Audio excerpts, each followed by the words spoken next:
Perfect.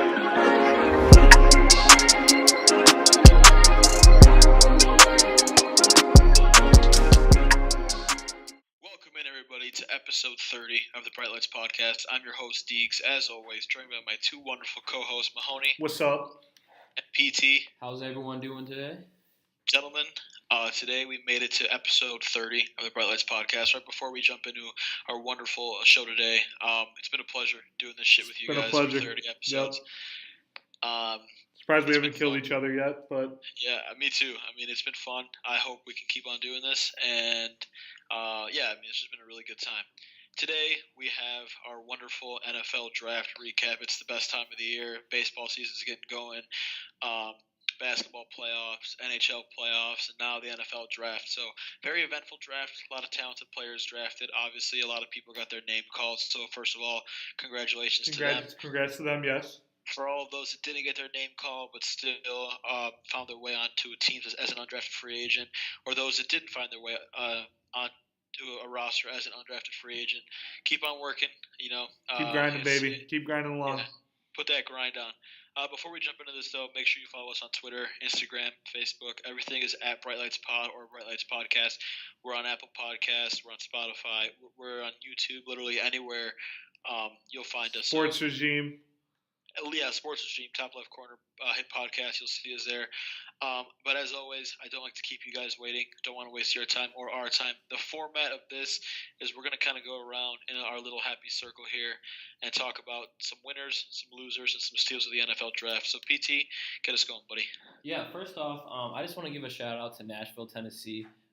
That draft location was unreal. I don't know if you guys saw it and our listeners saw on Twitter how far, how just on that one street, how many people are on there. It looked real fun, great atmosphere, and it definitely was a good time for everyone there. So definitely looked like a litty time. Yeah, I would have loved to have been there, but I think you guys would have too. But we'll jump right into it. Shout out to Nashville for throwing a great party there.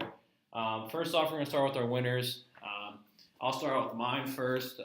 I had the Patriots being a winner in this draft for many reasons. First off, they lost Rob Gronkowski, and they needed to fill a spot. They needed a new target for Tom Brady. And they did something they've kind of never done ever before. They went in the first round, and they drafted a wide receiver, N'Keal Harry. This guy is a monster. I think he was one of the top wide receivers in the draft, 6'2", 228 pounds. He's going to be a monster. He's going to be a huge target for Tom Brady, physical, go get the ball. That's one of their big points, and I think that was a huge, huge score for them and for Tom Brady. My next thing for them is they got Chase Winovich. This guy was ranked higher than his teammate Rashawn Gary, and he's definitely a dog, and I love his hair too. His hair is pretty cool, but who cares about that? He's a great player, and that's a good pickup for them as well. They also got Jarrett Stidham. I don't know if I pronounced that correctly. Yeah, Jarrett Stidham. In the fourth round, quarterback out of West Virginia. He's going to be a solid backup and learn out of one of the best quarterbacks ever to play.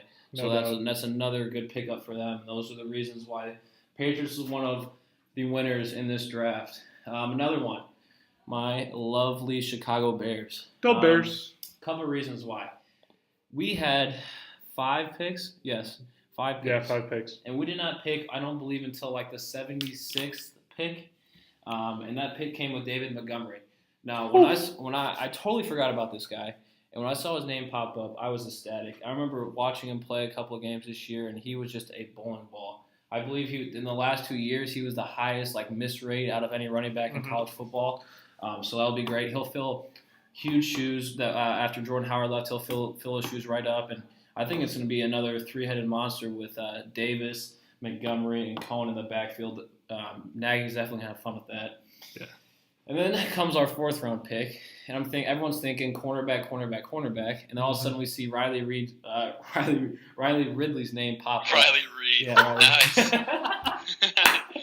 Oh, that's great. That's great. Hey, keep going. Yeah, Riley Ridley. It was an but shout out to Riley Reid. Continue, PT. Oh my God, Riley Ridley was an absolute steal. I had him. I don't know if you guys listened to our last podcast, to our listeners, but I had him going in the first round. So to have him being drafted in the 4th round by the Chicago Bears is huge. When Pace was asked about why he chose him there, they said he was the best on the board, and they were shocked that he was still there. And then also, just another small point too is we filled our depth. We got some depth for our cornerback position, which was a huge concern too going into this offseason. So those are my winners for this NFL draft, and we'll hear what Deeks has for his winners. Yeah, dude, I love your winners. I love the Patriots pick. Sadly, they had a great draft as always, and I fucking love what the Bears did with David Montgomery and Riley Ridley. Moving on to my two winners. The first one, I have the Jacksonville Jaguars. The Jags. First off, you get arguably the second or third best pass rusher in this draft class. Oh. He falls right into your lap at pick number 7. The Jags have an absolutely loaded front 7. Hashtag Saxonville, baby. You got Yannick Ngakoue, Calais Campbell, a great linebacking core in Telvin Smith. And they just have a really good front 7, a really good rotational pass rush. And you add Josh Allen, a 3-4 outside linebacker. He can drop into coverage, cover anybody. He can cover receivers in the slot. He can cover tight ends. Literally, he can go up against running backs. 17 and a half sacks last year at Kentucky. I understand that college sacks don't always translate to the NFL, but he's a blue-chip pass rusher, and he just fell into your lap at pick number 7. So that's a big win right there. And then with the 35th pick in the draft, one of the first picks of the second round, they took a guy who a lot of people had as the number 1 offensive tackle in the whole class in Jawan Taylor out of Florida. He's a legitimate right tackle. He's a day 1 starter for that team. They just cut Jeremy Parnell this offseason, and Jawan Taylor slides right in there as their starting right tackle opening day. You're going to pay Nick Foles $80 million over 4 years. You got to keep him upright. This is a big pick for the Jacksonville Jaguars, a team last year that struggled. They struggled mightily. They won 5 games, I think. Most of it due to poor quarterback play. They get an elite blue-chip defensive player, and they get an elite offensive tackle with paired with their new additions on offense and Nick Foles. I think this is going to be a team that could legitimately make a Super Bowl run this year. So great draft for the Jaguars, in my opinion. My second winner is going to be none other than the team with the first overall pick, the Arizona Cardinals. While I do think that they handled the Josh Rosen situation pretty poorly, but by not trading him before they took Kyler Murray number 1 overall, essentially losing all of their leverage, they made up for it by honestly probably having the best draft in my opinion. First of all, they took their guy, they took their playmaker, Kyler Murray. Say what you want about Kyler Murray, he's undersized, whatever. He's a playmaker. This team lacks pretty much any offensive weapons whatsoever outside of David Johnson. They go in there, they get their quarterback that they wanted. They had plenty of time to choose who they wanted under center for them long term. They got their guy at number 1. He's an athlete. He's a hell of a playmaker. So that's a big win right there.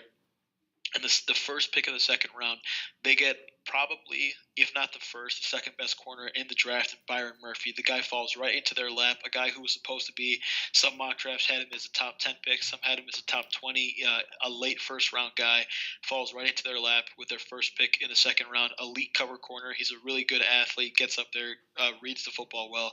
So that's a pretty solid pickup to start him across Patrick Peterson on opening day. Then they take Andy Isabella, probably one of the more underrated wide receivers in this draft class, run a 4.29 40-yard dash, put up ridiculous numbers in college. He's going to slide in there day 1 and be their Larry Fitzgerald slot wide receiver replacement once Larry Fitz hangs it up. And then in the 4th round, in my opinion, probably one of the better values in this entire draft class, they take Hakeem Butler in the 4th round. If you haven't seen this guy play football, he's about 6'4" out of Iowa State, goes up there and gets the football. A lot of guys his height aren't really good when it comes to actually having the ball in their hands. They're just jump ball receivers. This guy's dominant. Once the ball's in his hands, he's a good route runner. He can break tackles. He's really good at going up and getting the football. And you get your young quarterback, a guy who's 6'4", 6'5", to go up and catch footballs in the end zone, baby corners. This is a great pickup right there for the Cardinals. I don't think anyone's given them enough credit for how good of a draft they had. Everybody I'm seeing is the Redskins, the Patriots. The Cardinals got a transcendent level draft, and they have a really good offensive core moving forward. So those are my two winners. So sticking with the Cardinals here and going with how they picked Kyler Murray first overall, which congrats to Kyler Murray. If you guys listen, you guys know I've not been a huge Kyler Murray fan, but you know what? I'm hopping on the bandwagon. Kyler Murray, I hope you do great things in Arizona. But the winner of this draft that I have is Josh Rosen for a couple reasons. One is he gets a new start in Miami. Sometimes you just need a new start. Sometimes trades aren't a good thing, but in this instance, a trade is a great thing for Josh Rosen. He needed to get out of Arizona with all the drama, some of which he started, but the drama was definitely taking effect on him and his fan base. Arizona was just done with him. We all could see it. Everybody could see it. Going to Miami, getting a new fan base, getting to do new things. Josh Rosen, I think, is really going to start his career in Miami. But not only that, he doesn't have to deal with spending time with Kyler Murray if he didn't get traded. Spending time with Kyler Murray, splitting time, doing nothing for a team that's going nowhere, and just ultimately knowing that Kyler Murray is going to be that guy for Arizona in the future. So it just made sense that he got traded, and for that, he won this. He was one of the winners of this draft. And now going team-wise, a winner of this draft is the Washington Redskins, with the New York Giants taking Jones at number 6. We'll get to that in a little bit. Oh, God. But that meant Dwayne Haskins fell to number 15 for the Washington Redskins, and what a steal that was. Dwayne Haskins, in my opinion, was actually very competitive with Kyler Murray for being the top quarterback in this draft class. We all know Kyler Murray went first, but everybody thought that as soon as Kyler Murray was picked, Dwayne Haskins was going to be the next quarterback off the board. And if you were like me, maybe you thought there would be 4 or 5 quarterbacks taken in the first 15 picks, but we all know that didn't happen. So they got Bryce Love in the 4th round. Bryce Love had a great career at Stanford, but tore his ACL in December, which kind of hurt him from being a first or second day pick. Taking him in the 4th round is an awesome deal, and it's actually going to help the Redskins a lot, especially after having a rough season last year after being in first place in their division for so long and falling out.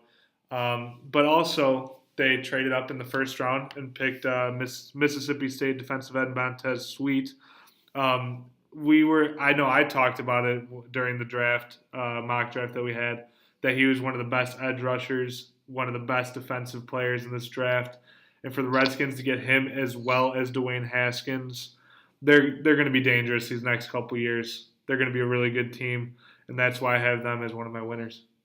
I couldn't agree with you guys more on your winners. We'll move on to our losers now. There definitely was as many losers as winners in this draft. I'll start off with mine. Carolina Panthers was one of my big losers. They needed to address quite a few positions. Just a couple off the top: wide receiver, offensive line, and edge rusher. They didn't do any of that. They didn't get Cam Newton, a playmaking wide receiver. He needed one badly, and they didn't draft a wide receiver into the 7th round, which is mind blowing. And then they also, on top of that, they needed a tight end because Craig Olsen's also getting banged up quite a bit. He definitely needs someone that he can hold under his wing a couple more years until retirement. And also, they need an edge rusher because Julius Peppers just retired. And they didn't fill any of those positions. And it's kind of sad to see because they definitely could have. They were in the race for quite a bit last year, and they didn't. They kind of fell off because all this stuff. They're losing stamina and all that different stuff. So Panthers definitely disappointed in this draft. Another team that disappointed is in our division, the Lions. They had a couple questionable picks that everyone thought. So first off, they had the 8th overall pick, and they picked T.J. Hawkinson.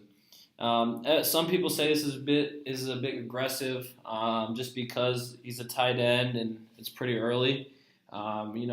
They could have used a pass rusher with how heavy this defensive class was. I definitely think that they could have got a really good defensive player, which they could have loved to have. And another really fact right here for the Lions too is that they drafted 3 tight ends in the 1st round in the past 10 years, which is kind of crazy. So that's just. I don't think the Lions did enough with that first pick. I think they could have done better. So those are my losers for the draft. Yeah, dude. I definitely agree with you there, PT. I feel like Detroit could have easily traded back and gotten better value. with another team that was looking to move up. Maybe even the Steelers, they moved up to 10. Yep. They could have been a possible option, but I didn't like Detroit's draft at all. Moving into my losers, my first one's going to be none other than probably one of the teams I hate more in the NFL now, the Oakland Raiders. I think they had a pretty good overall offseason. Obviously, they got Antonio Brown. They picked up some solid players, both defensively and offensively. But I think that they could have improved their team drastically through this draft, and I honestly think they failed to do so. The first pick, while I agree, Cleveland Farrell is a pretty solid player. I think he's probably a top 10 talent in this draft.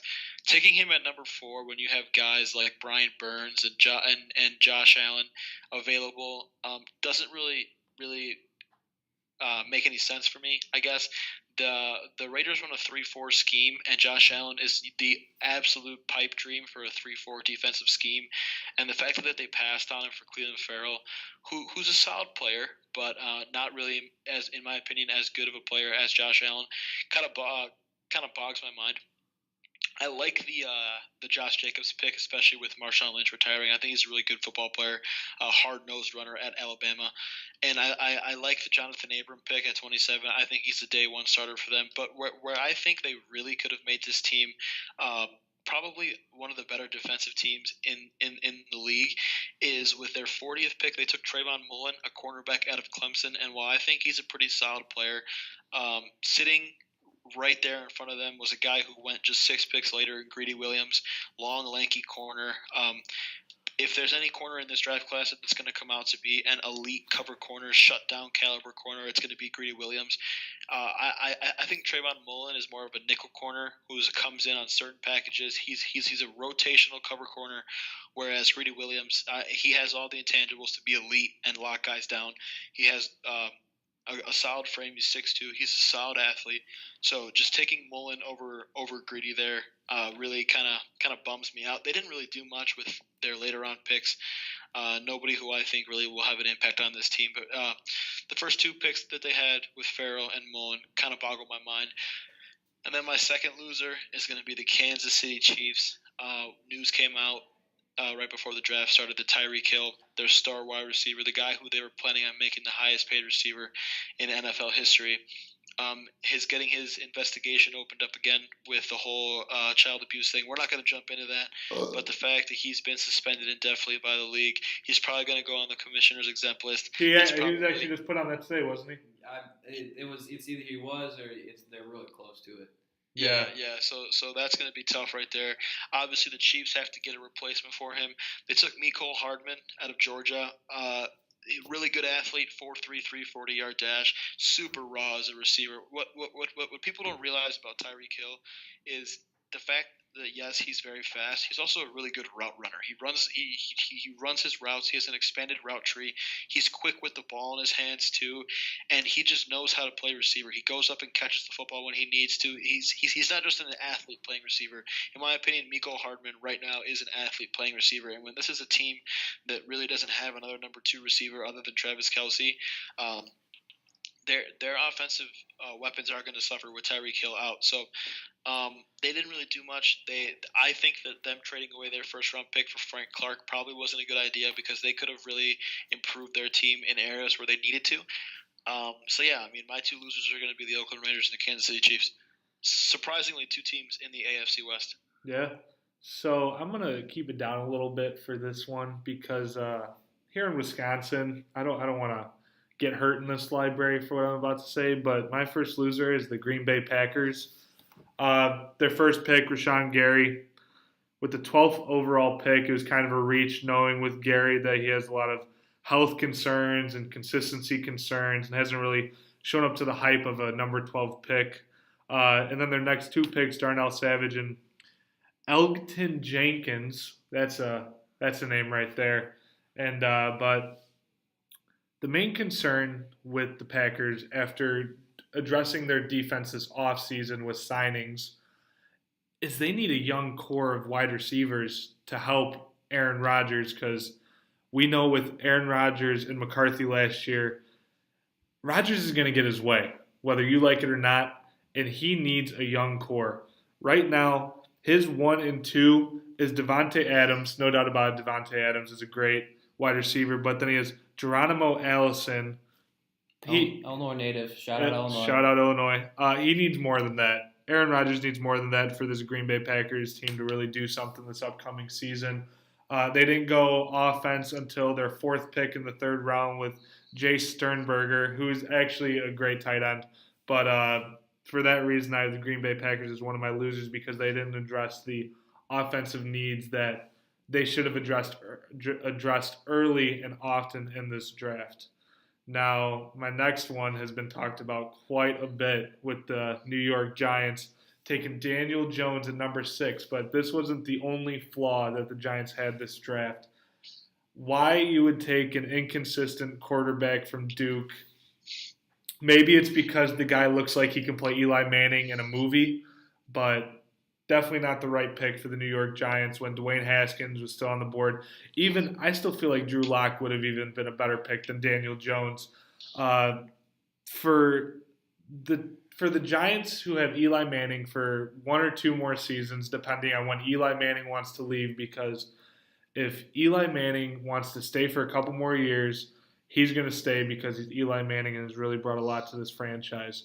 But having Daniel Jones having to stay under Eli's wing for the next couple years isn't the worst thing, but you're losing valuable playing time for Daniel Jones in his early career. Now, something that people aren't talking too much about is the trade with Odell Beckham Jr., who is arguably and honestly probably is the most talented wide receiver.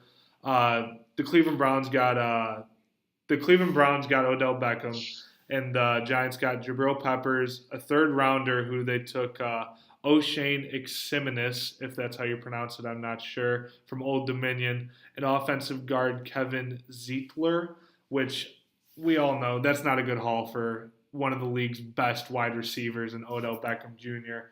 The Giants are really starting to crumble here. It's not looking good for New York.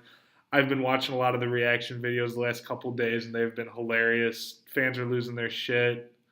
New York, it's time for you to lose in something, guys. So the New York Giants are one of my losers.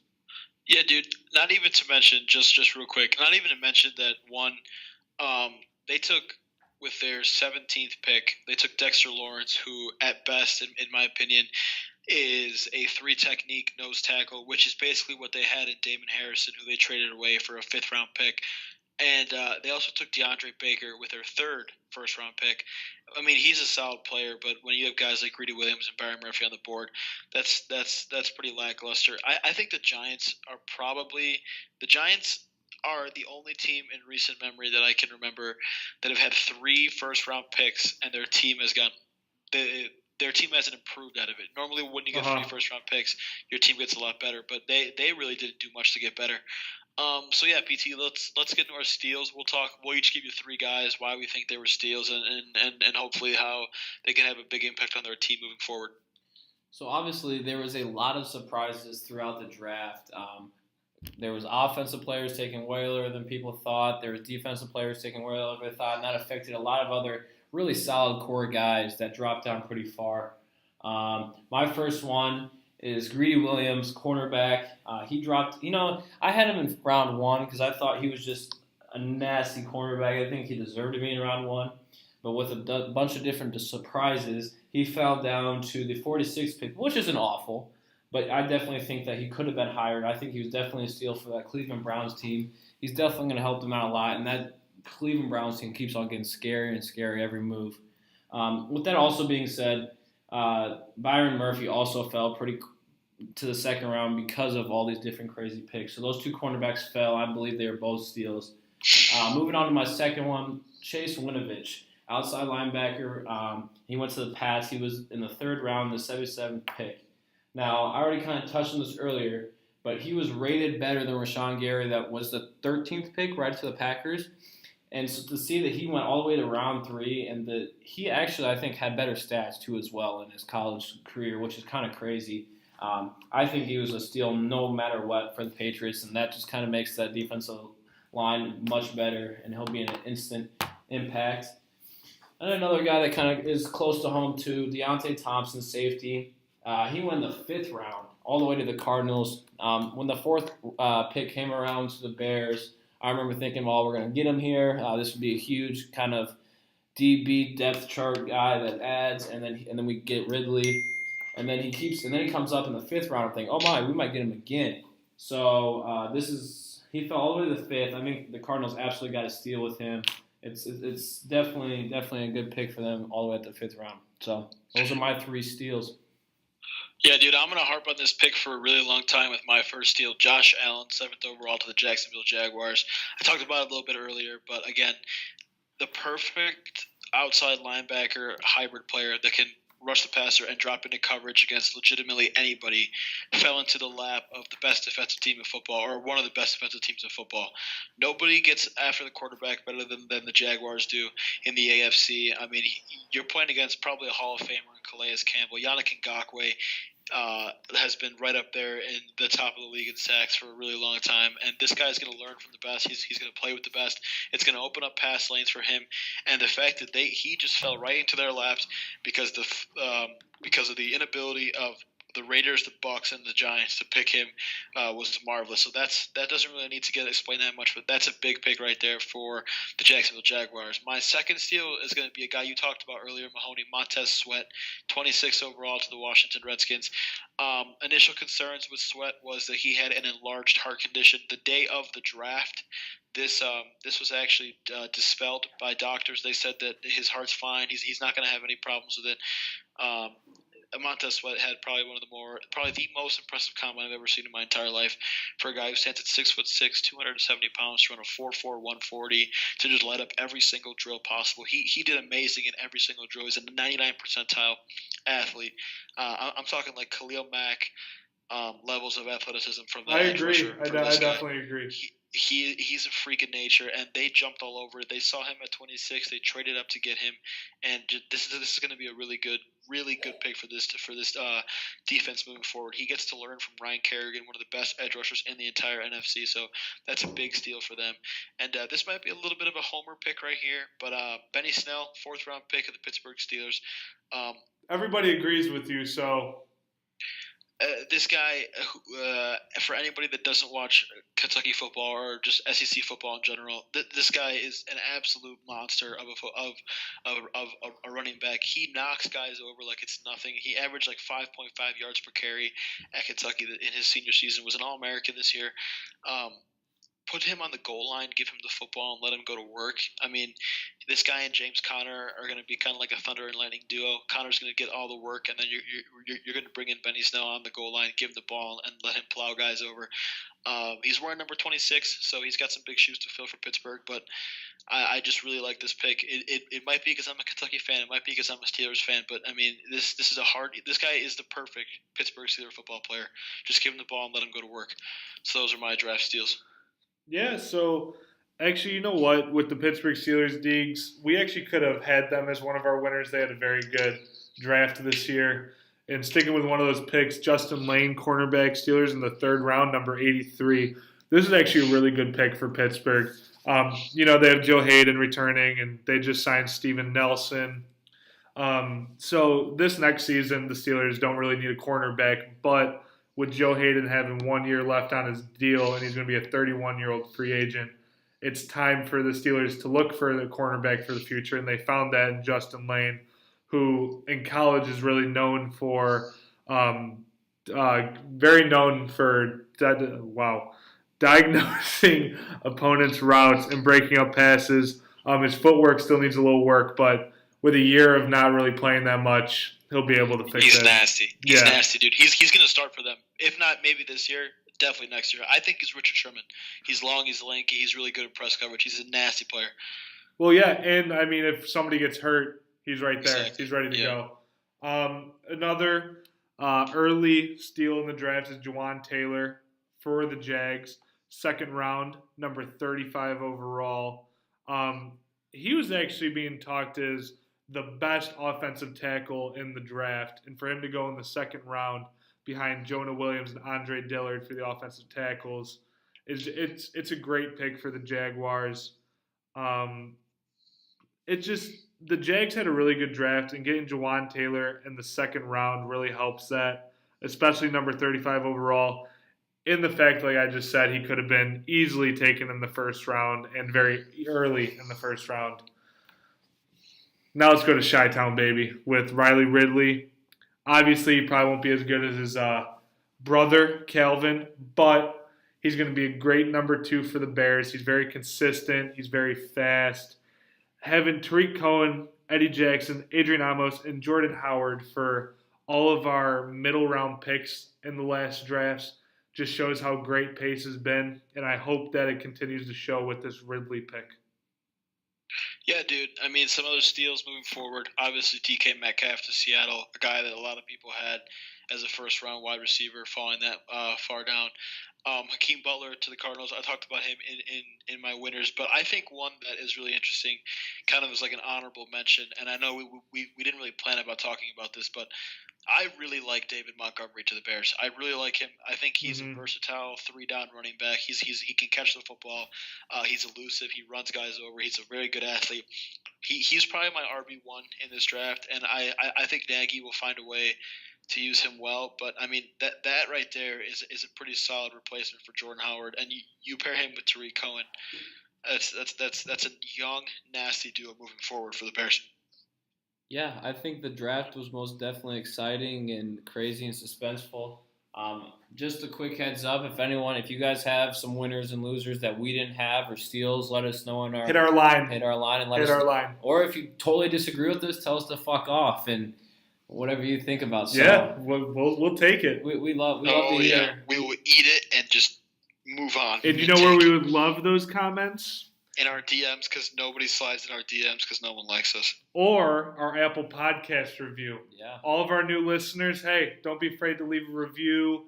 Tell your friends, hey, this podcast sucks, but hey, it's worth a listen. You never know. They're so bad that it's comical. Exactly. How bad they are. Exactly. But yeah, I mean, that's our NFL draft recap. Like PT said, if you have anything to say, winners, losers, disagree, agree with us, make sure you let us know. And yeah, thanks for listening. Yeah, thanks, guys. You guys have a good one. Peace out. Peace. Perfect.